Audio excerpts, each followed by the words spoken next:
Hi my friends, good morning. ഞാനിപ്പോൾ വന്നു ചേർന്നിരിക്കുന്നത് ലങ്കാവിയിലുള്ള ഒരു ടൂറിസ്റ്റ് പ്ലേസായ ബാത്ത് കേവിലാണ്.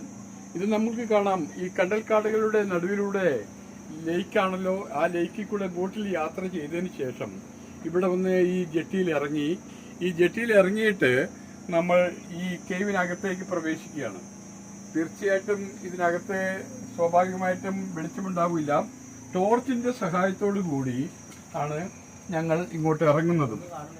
ഈ ബാത്ത് കേവ് ശരിക്കും പറഞ്ഞാൽ നമ്മുടെ കേരളത്തിലുള്ള മുനിയറയിലും അവിടെയും മറയൂരുമെല്ലാമുള്ള ആ ഗുഹകൾക്കൊക്കെ സാമ്യം തന്നെയാണ്.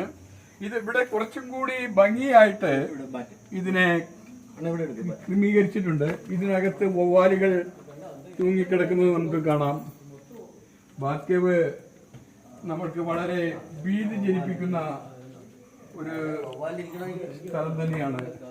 വവ്വാലുകളുടെ ഒരു വൻ ശേഖരം നമുക്കിവിടെ കാണുവാൻ സാധിക്കും.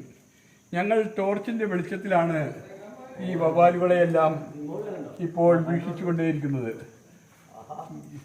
ധാരാളം വവ്വാലുകൾ ഇവിടെ വന്ന് തമ്പടിച്ചിട്ടുണ്ട്.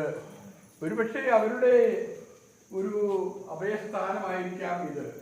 പകൽ സമയങ്ങളിലെല്ലാം കണ്ടൽക്കാടുകളിലൂടെ ചുറ്റി നടന്ന് പിന്നെ രാത്രി സമയങ്ങളിൽ വവ്വാലുകൾ ഉറങ്ങുന്ന ഒരു സങ്കേതമായിട്ട് നമുക്കിതിനെ കണക്കാക്കാവുന്നതാണ്. ഈ ബാത്ത് കേവ് എന്ന് പറഞ്ഞാൽ ഇതെല്ലാം പ്രകൃതിയുടെ ദാനമായിട്ടാണ് നമുക്ക് കാണാൻ. ഒന്നും മനുഷ്യൻ നിർമ്മിതമല്ല, പ്രകൃതിയുടെ ഭാഗങ്ങൾ തന്നെയാണ് ഇതെല്ലാം.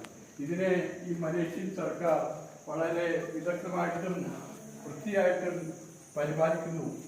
ഇവിടുത്തെ ഈ ജെട്ടിയിൽ വന്ന് ചേർന്നപ്പോൾ തന്നെ അവിടെ നിന്ന് ഞങ്ങൾക്ക് കിട്ടിയ സ്വീകരണം വളരെ കൃത്യമായിരുന്നു. എല്ലാവർക്കും നന്ദി, നമസ്കാരം. ഞാൻ ജോൺസൺ ഹിൽ പാലസ്.